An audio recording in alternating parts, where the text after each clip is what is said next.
ensure a productive exchange of ideas. Today's topic of our session is Indonesia and non-aligned movement. Is it still relevant in today's global politics? I am thrilled to introduce our speaker today, Dr. Connie Rahakundini Bakrie is the Executive Director of Institute of Defense and Security Studies, is an academic writer, observer in the field of military and security defense with the blood of Sundanese tribe, Indonesian nationality, and she is here to share their knowledge. Let's give her a warm welcome. Thank you, ma'am. Thank you. Okay, should I start directly or how? Yes, ma'am, you can start the session. Okay, so very good afternoon, good evening from Indonesia, and thank you for having me here. Thank you for the Embassy of Indonesia in Islamabad for arranging this very important event. Okay, let me start directly to my slides, and my slides going to be the title is going to be the power of the return of non-alignment movement and what is the core principle. So again, I will describe about how the situations of the world, how the power of non-alignment movement that we should revisit, and what is the most important thing of Indonesia position and strategy to be applied, because now we are the nexus of the Indo-Pacific. So, okay, now let's start with this one. The situation between Russia and Ukraine is escalated out of control when President of Ukraine, Vladimir Zelensky, hint President Biden that they are going to allow Ukraine join NATO. And of course, this is not the first time. I think it's since 2008 or 2007 that President Putin repeatedly warned of promises from the United States that NATO force will not conduct military operations extending into Eastern Europe, especially the one that's very close to Russia or the border between Russia and the Western is the Ukraine. And tension escalated, as we know that having consequences for the European Union when the EU joined the United States, and followed by the United States, its allies punished Russia with several sanctions. This proved devastating impact on the extended NATO alliance are global imbalance. That's number one. Global misalignments, it happens, and global inequality. And this pattern must be ended. And if we saw from the first day of the war to up to this minute, I think what Russia position is actually how to end. The concept of Russia is how to end this pattern. If we saw from the game theory, this is the repeated imperfect information. So how the Russia to agree, and then the West giving sanction, and how it's escalate, how the further sanctions given again to Russia, how the negotiation happen, and this and that, and that. And the main consideration is always about join NATO, Crimea issue, Donetsk and Luhansk issue, and some other things. Now, remember on the 1980, the era of non-alignment countries engaged in peaceful settlement to Iran-Iraq war dispute. We are involved in that issue. The Afghan crisis, we are involving as well in that issue. Kampuchea conflict, how we are encourage the arms control, and how to end racism and apartheid in South Africa. That's really the latest things that we can take note about non-alignment movements. Then a major transition taking place in global geopolitics, communism collapse, and the Union of Soviet Socialist Republic or USSR, and Eastern Europe, which is one bloc of Venice, and the Cold War was supposed to end. But things happened when the barbarics and against human rights sanctions towards Russian civilians, by both assets, both finance, that the Cold War is actually still there and increasingly becoming ultra Cold War because of that. Multilateral countries are carried out against Russia on the land of Ukraine, making Ukraine the country and the victim who actually, for my point of view, is most suffered. Non-aligned movement, again, we have to remind ourselves that we must dare to condemn the various forms of UN discriminations over NATO countries doing to Russia federations, and of the various forms of discrimination among the economic, Sanctions, not only economic though. Well, I think it's around 5,000 sanctions is implemented towards Russia. Not only to the human or the rich civilians, but into the plants, into the animals, things like that. It's very surprising if you find out what kind of the sanctions given to Russia by these countries. So it's very unfair since the U.S. and its alliance has never been given similar sanctions to every wars that have created, including Libya, Afghanistan, and Iraq. If we are going to mention their names. I remember the first week, the first 2 weeks of the war, people then describe how this war is going to affect, for example, Afghanistan. The shake of commodities price will make the price of this Afghan little girl to be sell under $100 because parents are selling their daughter not to starve, and they have only daughter as their own capital. And again, the cost of the girl is started from 1,000 and then decreasing to $100 because of the commodities issue that time. Because if you see to the March 22 diagram here, you will see how the Russian Federation again is that the time this issue is very huge, that they're mentioning as a key player global energy market, how Russia and Ukraine contribute to the wet support, maize, fertilizer, and things like that. So of course, this issue is going to shock, not going only, but it happens, a shock all around the world, including of course Indonesia. I think today is if I'm not mistaken, today is the 552 days of Russia-Ukraine armed conflict. So we must remember what is the Non-Aligned Movement conference during 1992 in Jakarta, that despite the Cold War, the Non-Aligned Movement struggle must continue. Because of what? First, the UN multilateral crisis management failed. The second, conflict management faces major problems. The third is UN agencies are unable to prevent and provide solutions such as peace accords, ceasefires, or maybe new appeasement. And the fourth is the US and West is holding the crisis as hostage, being part of the problem, so not part of the solution, because they make the crisis again as a hostage. The US and West political prescription is aimed at punishing, imposing sanctions, isolating Russia, closing dialogue. They put away diplomatic way. Trying to reconcile Russia, Ukraine is more difficult because then the way all these United States and alliances treat Russia diplomats very, very badly. I remember that time some Russia diplomatic is thrown by stupid things like eggs or something, So again, we have to remind ourselves what is the non-aligned countries' task. Indonesia, as one of the impetus of the non-aligned movement during Sukarno era, of course, has to remember that again, non-aligned countries up to this minute not yet take or make a bold calls to end all discriminations against Russia. Of course, again, I'm mentioning just now about various sanctions, especially again on the civilians imposed without any court decisions. They freeze some rich Russians' money they have here. They freeze any assets somewhere there, without any court decisions. The second, non-aligned countries not yet make bold calls demanding that the same sanction should always be imposed as well to the United States. Again, to the impact of war, they give it in Libya, in Afghanistan, Iraq, and others, as I mentioned before.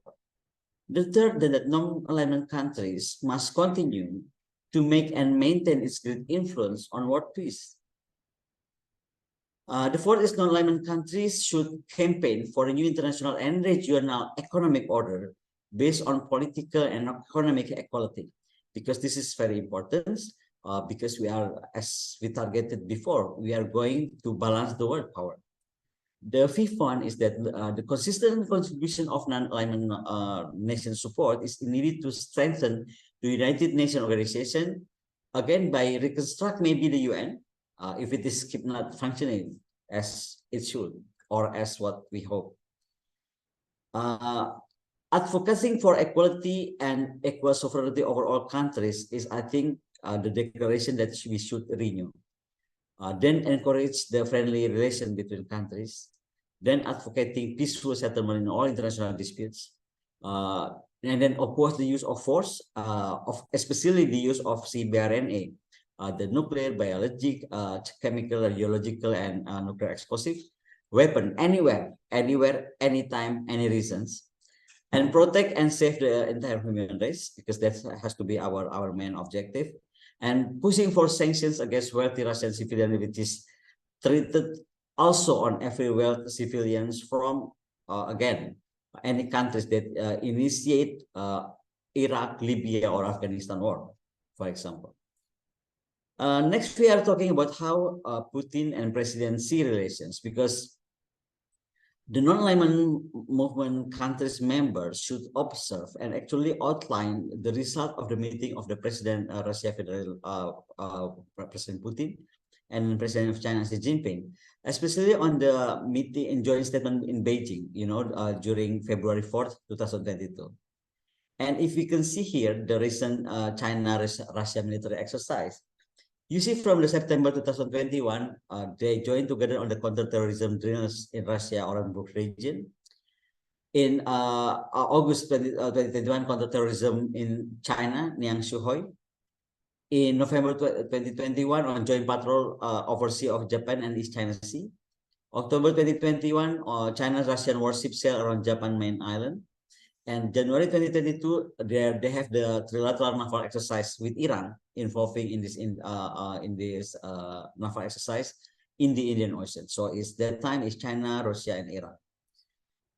On the March 2023, the joint exercises is beefed up when the Vladimir Putin ties with Beijing and Tehran, because then Russia, China, and Iran are engaged in joint naval exercises in the Gulf of Oman.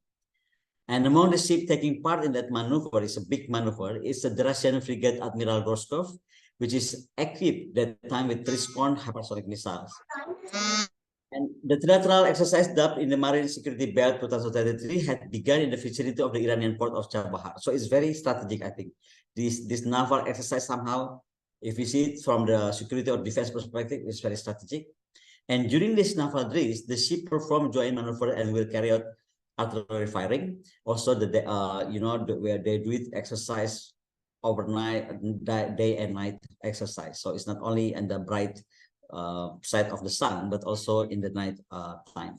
This is a naval exercise conducted by Russia in China in 2033, as again Moscow seeks to shore up ties with Beijing and Tehran.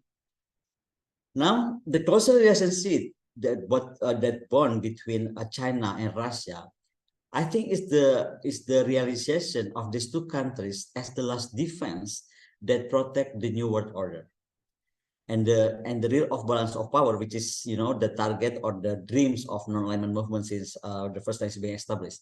So with this orientation of the strategic future partnership statement, where the international relations enter a new era of sustainable global development.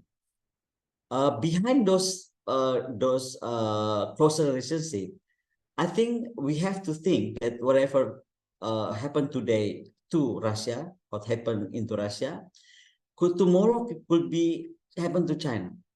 Maybe the United States and all alliances will broad, or maybe not only broad, but involving or deploying their military capability through Taiwan or South China Sea issues, for example. And for Indonesia, I think the main problem is going to be the Papua issue, because if you follow the Asia Pacific latest movement, you will see that the visit of Blinken to represent President Biden to Papua New Guinea, which is a border directly to Papua, is not only a visit, but it's like a strategic visit that allow PNG to do things very closely with United States on security matters. So what I'm saying here, I'm afraid that if not to Taiwan, if not South China Sea issue, then the war will be started from Papua. Because the three alliances in Asia Pacific zone might be directed to form a new NATO defense pact, or we call it SEATO during 1960. Such hegemonic efforts pose a serious threat to global and regional peace and stability, that's for sure. which is undermine the stability of the world balance order. The Ministry of Foreign Affairs of non-aligned countries, including Indonesia, actually we have to revive, we have to reactivate and optimize how the role of non-alignment movement is. Because sorry to tell, but because we face like non-alignment movement have this not very popular for this past 10 or 20 years, we lost our desk on our foreign affairs, which is for me, but the war between Russia and Ukraine, I think is the time to revisit and reconstruct again that desk, so we can look to this issue very closely. Because again, Australia, India, Japan, and the United States created the Quad in 2008. Australia, the United Kingdom, and the United States create AUKUS in September 15, 2021. And FPDA multilateral agreements between the United Kingdom, Australia, New Zealand, Malaysia, Singapore, all the Commonwealth countries, it's already signed since 1971. And the 5 countries will assist each other in the event of an outside attack on Malaysia and Singapore, or any other that belong to FPDA. Meaning the AUKUS or the Quad is actually, in my point of view, is strengthening the FPDA positions, which is started from 1971 in this region.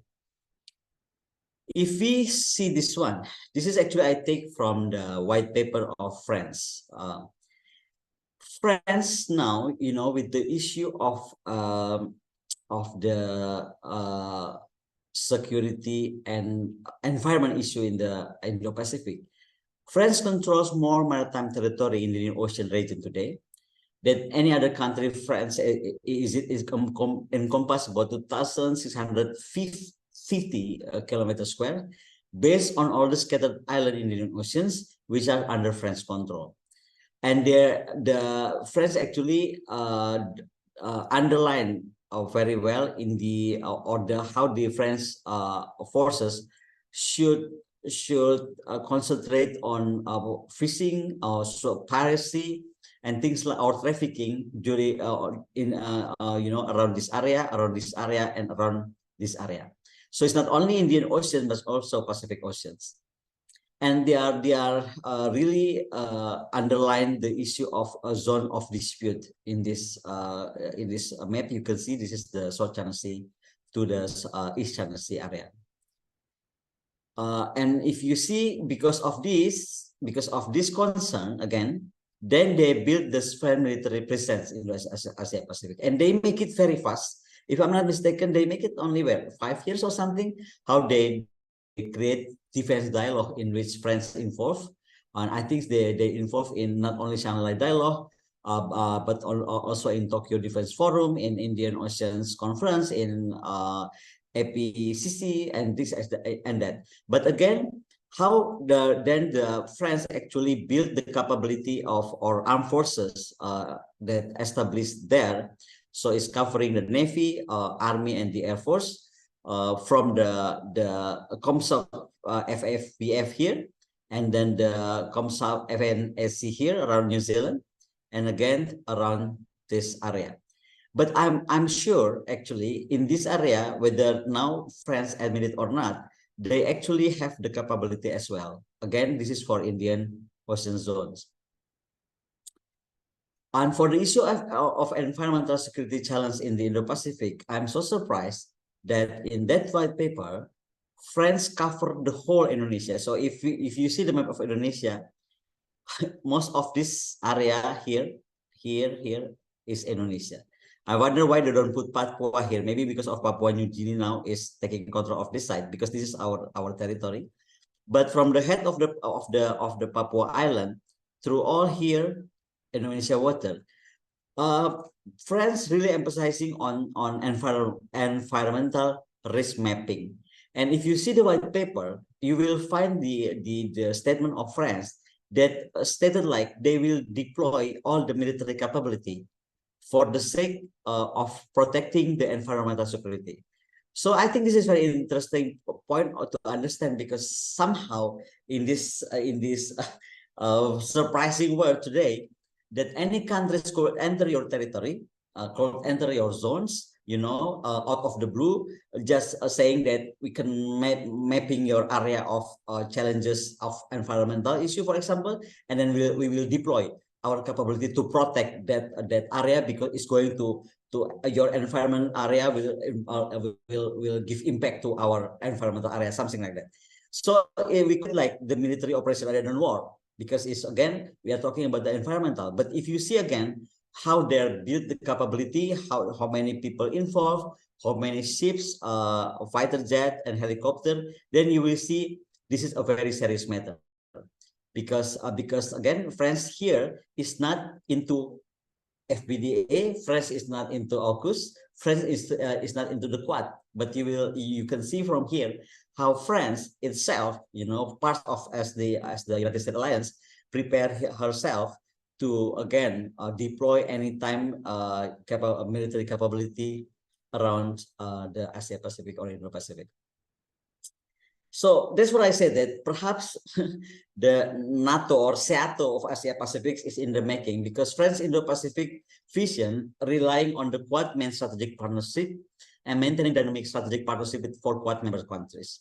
The strategic partnership is Australia more concentrated on the South Pacific, and France, Australia plus New Zealand are part of the 1992 France arrangement regarding the Pacific Island. So again, why sort of the blue France put all this issue, the security issue of Indo-Pacific, the military capability and presence in the Indo-Pacific, and the environmental situation and the security risk with the program they are mapping and they are making, like WACA program and the legacy initiative they make, is actually behind this 1992 France arrangement regarding the Pacific Islands.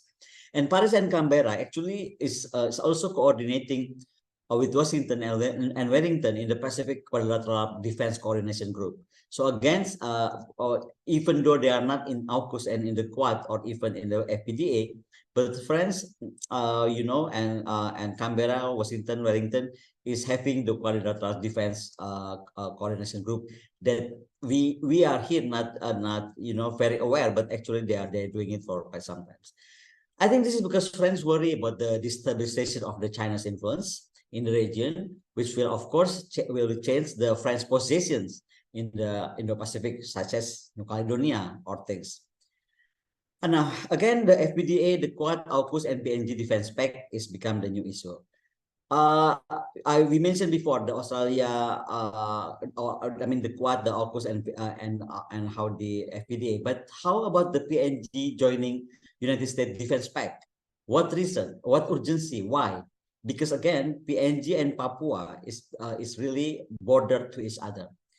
And if you see from the state of government of Secretary Antony Blinken and Papua New Guinean Prime Minister joint press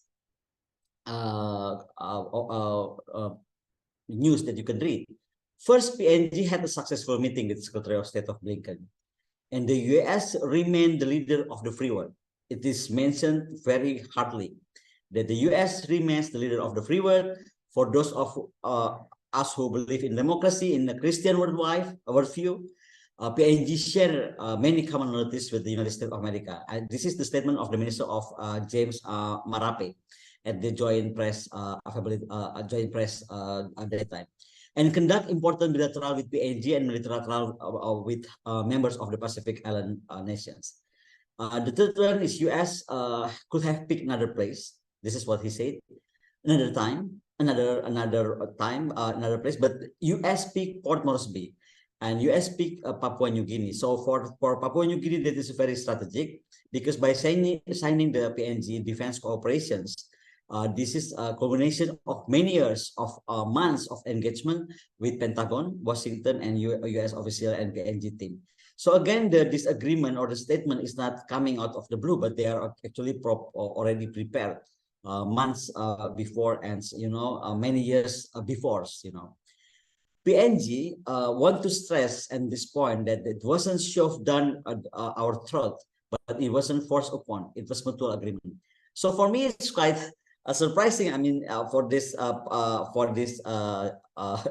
press release, if I may say that that PNG underlined that they make this decision is because their belief on mutual agreement. It's not something that they push to do so, you know. And then after that, it's explained as well that this is especially on the need for PNG to have its defense force assist, support, and step up. So I think in this point of view, PNG like positioning herself as the not begging, begging is to it's like positioning herself to be to get help from the United States. PNG have domestic security issues as well as closer to home security issues, and PNG Defense Force need to be step up and support.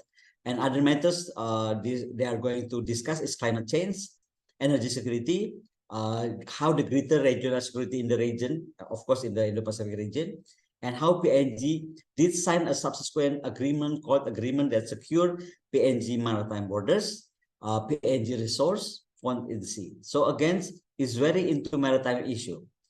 Conversation was also held in the Pacific Island Leaders Meeting and concern on care of PNG resources and security of PNG seas.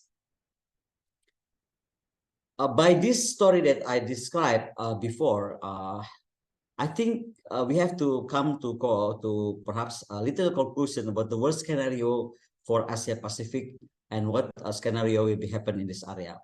The worst and best case scenario for regional stability in East Asia, we will start by presenting several worst scenario. First, geopolitical rivalry between China and the US will escalate and leading to highlight the tension and instability in the region. For our Lemhanas, so-called Lemhanas, but it's like our Lemhanas is acting like National Security Council. We don't have National Security Council, but we have these Lemhanas that act like National Security Council. Surprisingly, the chairman of the our NSC said that probably the peak of this geopolitical rivalry is going to happen on 2037.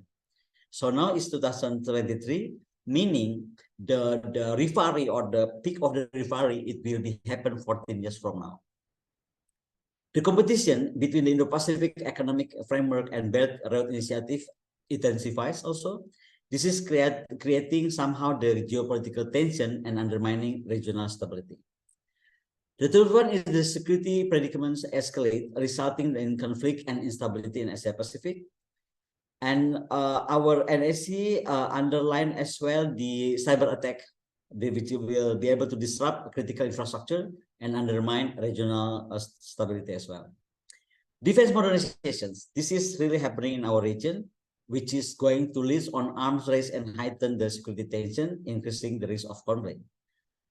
And last but not least, the ASEAN mechanism continue to lack or the capacity and effectively address security challenges, leading to heighten the tension and instability in the region. This afternoon, I just so I haven't got the chance to put it there because I just have this information hours ago, which is actually stated that we are regarding BRICS that we are not joining yet. I think we are going to have some issue as well because BRICS we don't see it. I cannot find it, but anyway, BRICS we don't see it as only as the economic forum or economic impact or not only in that finance issue. But if you see how the power of BRICS here is actually we have to calculate the power of the military that the BRICS countries have. So it's actually quite upsetting for me, especially when our president visiting Africa the other day. We haven't get a really green light that we are going or joining announced as a joining BRIC countries. Because again, I think for me, one of the BRIC issue is very important. That is not only from the perspective of economic or finance, but again from the perspective of defense or security is very important for us. Now we are talking about the return of non-alignment movement core principle. I think the continuing of non-alignment oppositions to the form of military alliances should be continued by non-alignment movement countries. And by mid-2023, beyond non-alignment movement most strongly oppose the border of the quote supra war, which is again war between multilateral countries against one country that happening on the land and territory of another country, like what Ukraine have now. I mean, everybody understand now that the Ukraine war is not always about Russia, Ukraine, conflict, but actually regarding Russia with NATO countries or US alliances countries happening in Ukraine war. So this is we have to be underlined, and why Indonesia is very important to push the non-alignment positions further or reconstruct again the new non-alignment concept, because I think we'll be able to see either Taiwan is going to be the Ukraine of Indo-Pacific, or even Papua is going to be the Ukraine of Indo-Pacific. And of course, knock, that we don't want that to happen. Calling for the resolution of dispute through negotiation instead of arrogance and termination of diplomatic way, it has to be underlined, because again, for my very personal point of view, the worst scenario of Russia and Ukraine war, since the beginning of the war, we can stop it if again, that time, all this Russian diplomat is not being, being cornered somewhere or being avoided. Because it's so funny that actually we are building embassies around the world, including Russia. But then when this thing happened, it seems like United States and all these alliances doesn't allow themselves to talk to the Russians ambassadors or Russian diplomat. So that thing actually make everything worse in this war, And calling for the realization of the real balance of world power that is even, equal, and equitable has to be done. I like to state that Vladimir Putin, or President Vladimir Putin, is maybe the second Sukarno, because his vision, his mission, his bravery attitude is really actually, for me, is like showing the principle and strong attitude on to build the world a new concept of Sukarno. It's like during Sukarno era, we Indonesians faced how Sukarno dared to say that go to hell to the United States, something like that, or we don't have to join this, join that, or we left United Nations because of the very tough decision of President Sukarno that wanting the world built to be like a very balanced, very fair. So again, after Sukarno era, I don't see any president who did that, and until then we saw how President Vladimir Putin make his step. Especially if you see and you read how the result of the Russia-Africa meeting in St. Petersburg that happened, weeks ago. And surprisingly, the new president of Burkina Faso, a very young president that only maybe speaks for 10 minutes, but again, it's like burning the sovereignty issue of African countries, and then followed by President Putin's statement that Russia will help African countries to erase all the debt of African countries, debt, and then will help the grain issue. They are going to support the grain issue, the export of grain issue, and will help as well on the defense, security, and other aspect that will help Africa to be independent and sovereign. And I think the Asia-Africa meeting in St. Petersburg is really become very good hints that actually the world is rebalancing in a way. After BRICS, that's become a big issue. Then I think the meeting is impact us very big as well.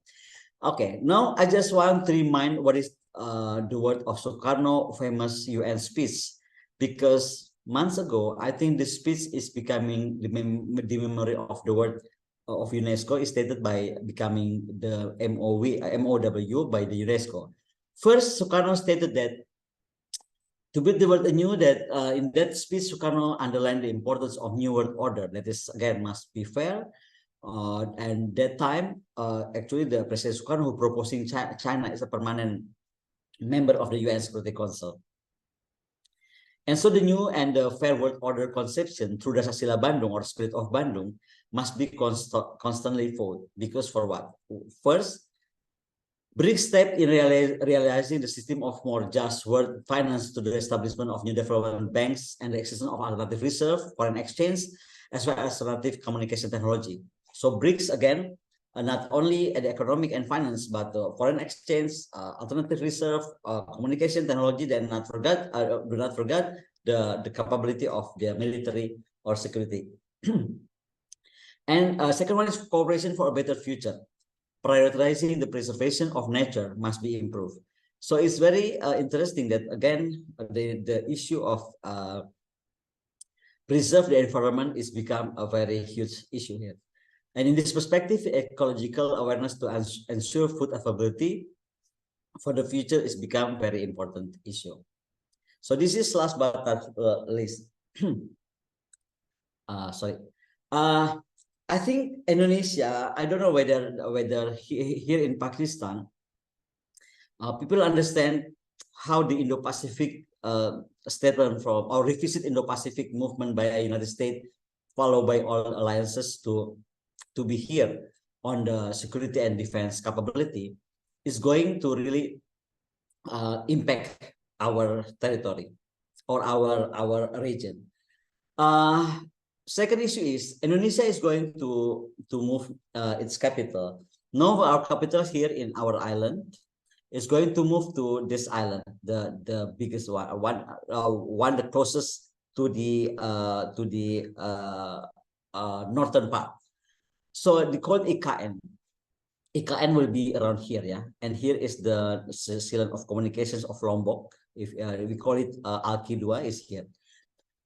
What is impact of non-alignment movement to Indonesia position of balancing the power?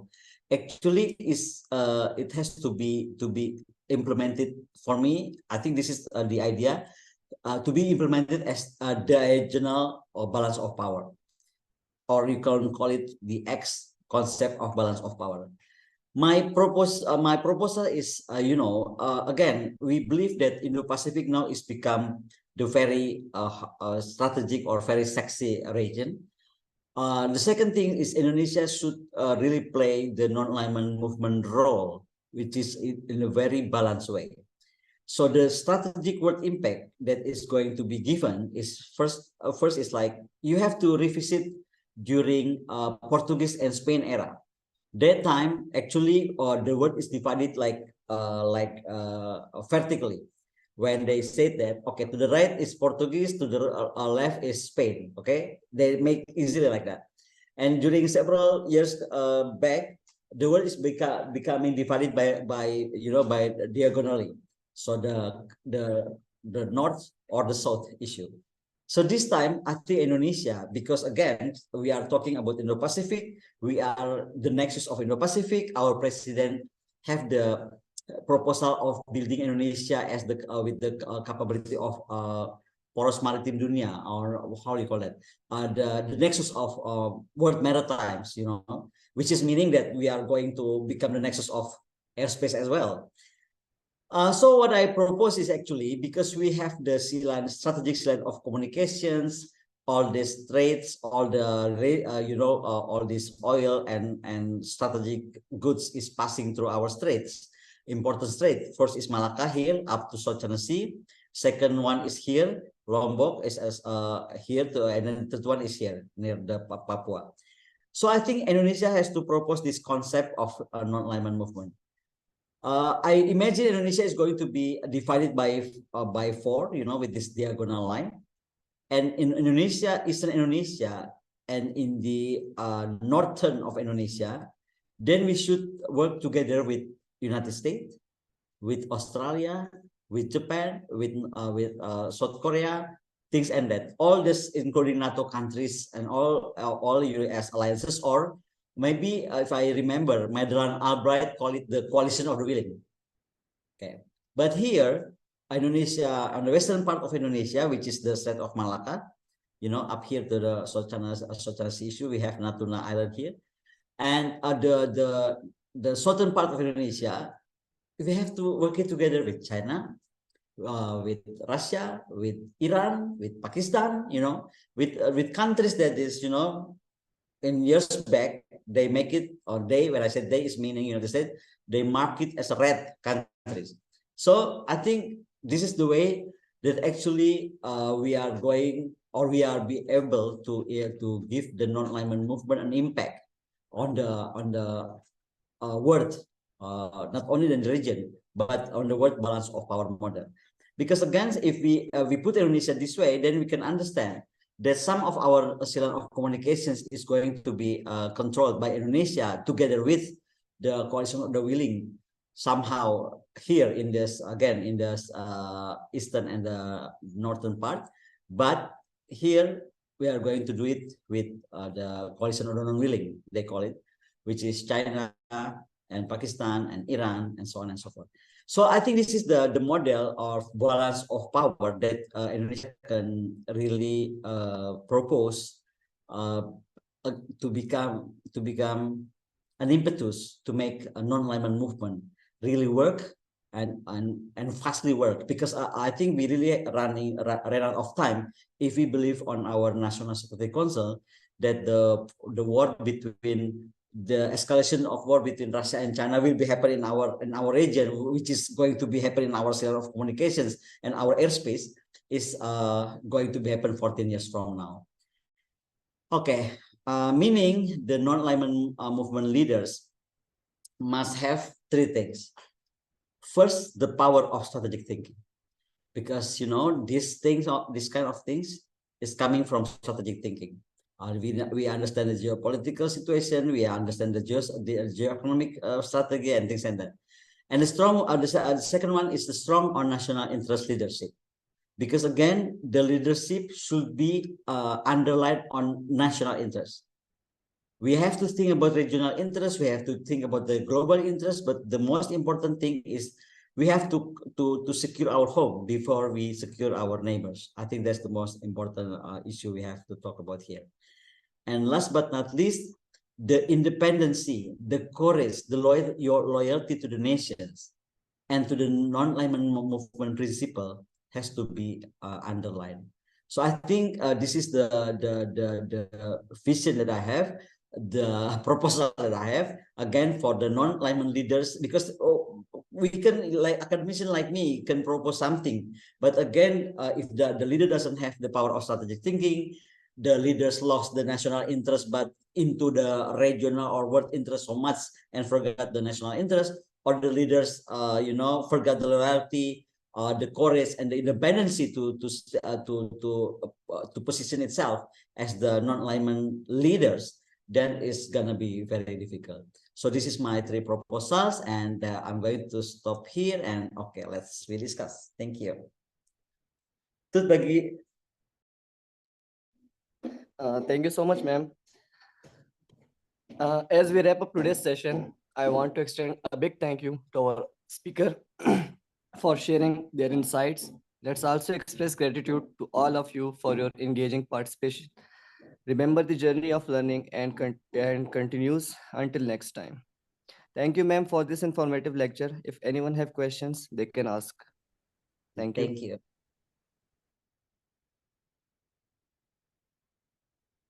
Okay, I think I saw Soha Salim here. Yeah. Yes, Soha, please. Assalamualaikum, ma'am. Hope you're doing well. Waalaikumsalam. Ma'am, my question is, in your view, what will be the potential benefits and bad draws for Indonesia if it were to reconsider its level of So I have problem to hearing you because I think your Wi-Fi is on and off. So it's considering what? Am I audible, ma'am? Now, yes, but just now it's gone. Okay, ma'am, my question is, in your view, will be the potential benefits and its level of engagement with the non-aligned movement? Okay. So I think if we may I directly answer your questions? Yes, ma'am, you can, you can. Are we going to collect some questions? Okay, then we start from your question. So are you saying that what is our position if we engage more in the non-alignment or revisit non-alignment movement? Is that your questions? Yes, ma'am. Okay. If we revisit the non-alignment principle, I think, as like I said before, since Sukarno leadership on the 1960 era with the very visionary speech of to build the world anew, there's no things or there's no tool in the world actually to balance the world's power. For example, I'm not going to discuss some more about why President Putin took decisions to Ukraine, because he felt Russia being cornered because of NATO is getting closer and closer to Russia border. But let me describe again the position of my region, or Indo-Pacific, or you call it East Asia Pacific. Actually, the same thing happened here. Again, as I described before, this region is actually being target of an issue that the world is on the dangerous things because of China doing this, because of China doing that, because China is going to give a bad impact and this and that. But if you see directly on the map of the defense or because my background is defense again, so I always calculate on the defense on military matter first. For my perspective of defense and security, actually, this is what I felt, that what happened in Russia being cornered by NATO is actually my place. I mean, Indonesia is also cornered by all this FPDA, which is members of all these Commonwealth countries, plus the Quad, which is plus Japan in that security alignment joint, and then AUKUS, the latest one.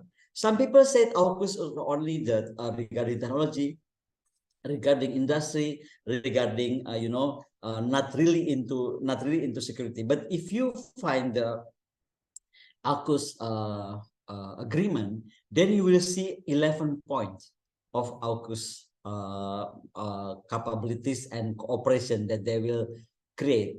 First, they will create the power of cyber, the power of undersea capabilities, the power of air and space, the power of defense industry, the power of logistic chain, and then I can go on and on until the 11th point. But again, if you read it that way, it means they will make this area as a war zone, and they make the AUKUS or Australia here as the path, So between if I'm not mistaken, we really have 18,000 miles away between Indonesia and United States. I forget the numbers, but again, it's very far. But with China, we only have 8,000 miles away. So for us, it's very difficult that now we really have to, like they push us to believe that the issue of South China Sea is going to destruct the world, or is actually imbalancing the world. Because if we see it from the very detailed aspect of South China Sea issue, in South China Sea issue, United States and all alliances countries keep saying that the China doesn't have any claim or any proof of historical claim. China have it. China definitely have it. China have all the record of how the logistics system there, how the military capabilities into island during the kingdom of China, Han Dynasty, Song Dynasty, and this and that. But again, we have to remember that all this document is not in China now, but in Taiwan, because Chiang Kai-shek during that time bring it to Taiwan. So what I'm saying, by non-alignment movement, with the mission of building the world anew, bravery of creating the world anew, and attitude to creating the world anew, is actually we are talking about balancing power. So again, for my perspective, because we are talking about Indo-Pacific, and we saw it like a very imbalanced because of these three military alliances or defense alliances, then we have to balance it. And by balancing this position, then Indonesia will help the region, to solve their own problem, and of course to help the world as well. That we don't have a new war area that will be happening. Because I don't like to say this, Faiza, but again, I believe the Ukraine and Russia war will be long, and this is degrading all these NATO and countries' capabilities. They have their, maybe some people call it the karma, yeah? But they know suffer of their decisions. That's what I believe. Yeah, okay, so they have to move the war area. They have to move sooner or later. So I'm afraid if we don't take the position on protecting our region, and by bringing the non-alignment movement concept, then the war will be moved to our area, which is starting in Taiwan, or in South China Sea issue, or in Papua, as I described to you before. I hope that one is answer your questions. Thank you. Thank you, ma'am.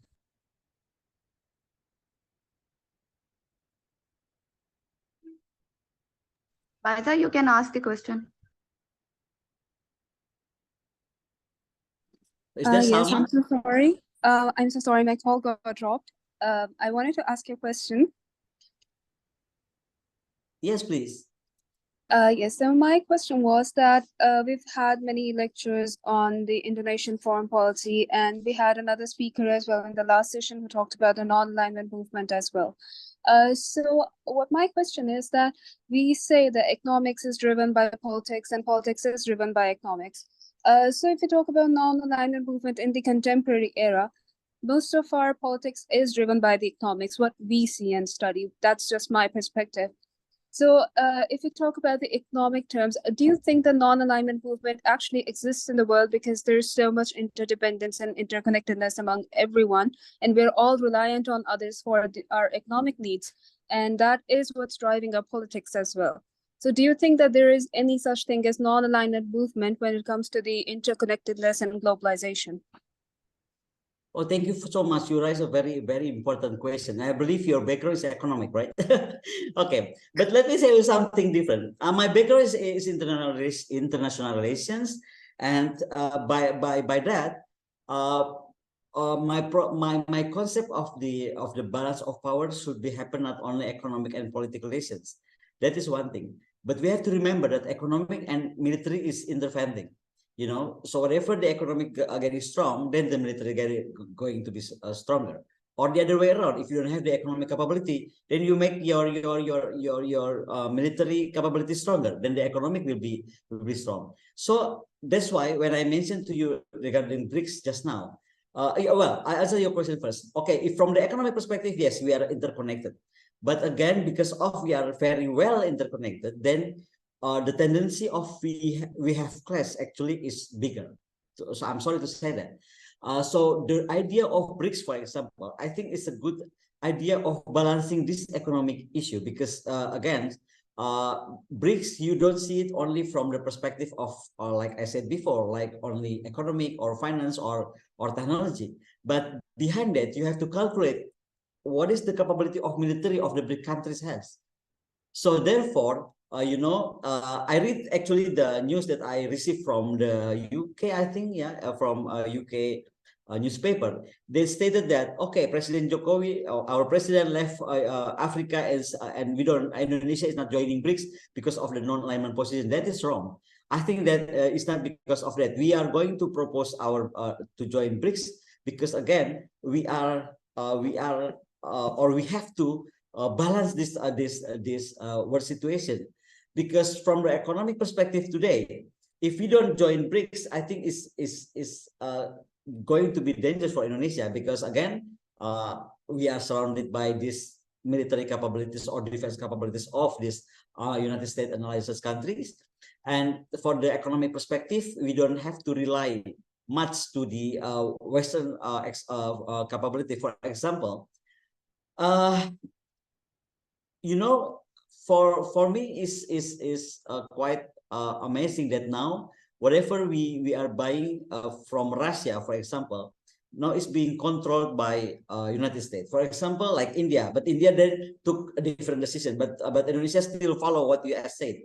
You know, we cannot buy some more of our Sukhoi, for example, because of US said so.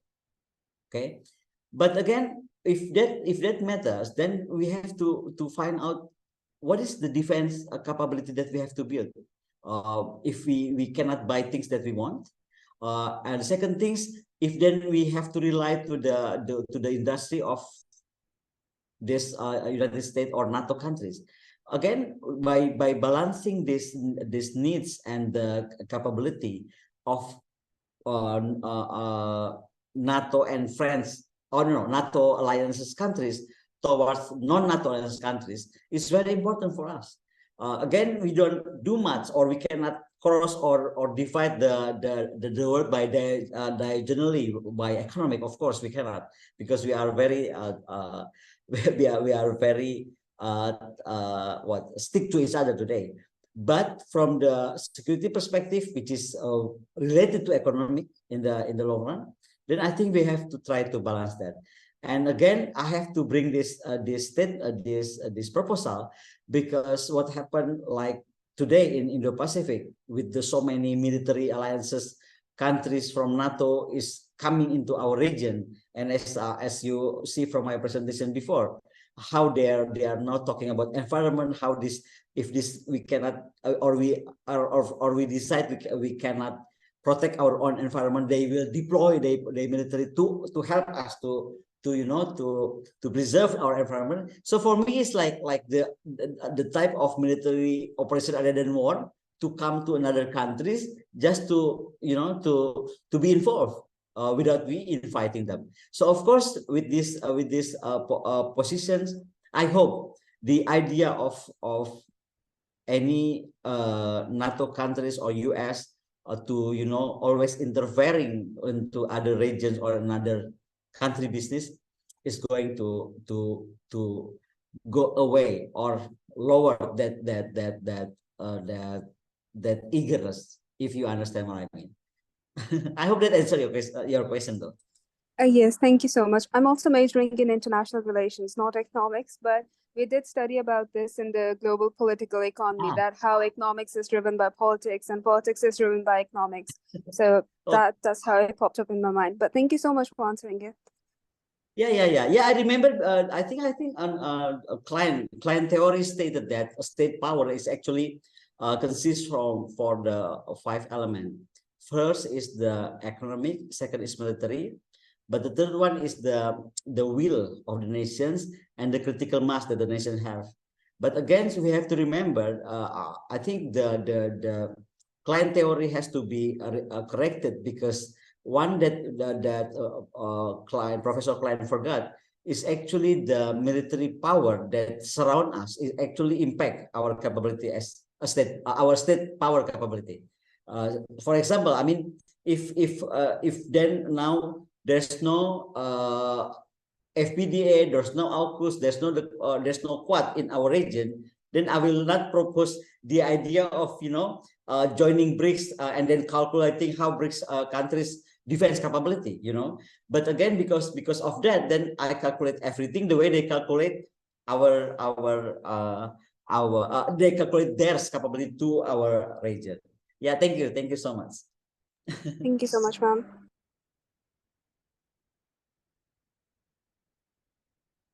So is there any other questions?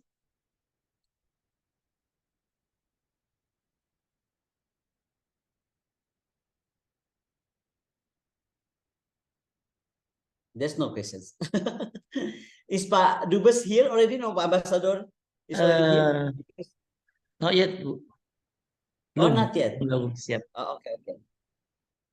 So, Armagan, where are you? The moderator. Yes, sir. Yes, Mr. Moderator, maybe you want to take over? Yes, ma'am. Yeah, so ma'am, let's wrap the session, and inshallah we'll meet in next session. So thank you so much. Okay, thank you so much then.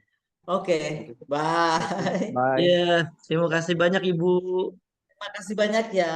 Oke, Ya, sama-sama salam Ibu. hormat, salam hormat untuk ini, untuk Pak Dubes. Siap. Oke, bye. Thanks Bye. for everybody. Thanks. Thank you, bye.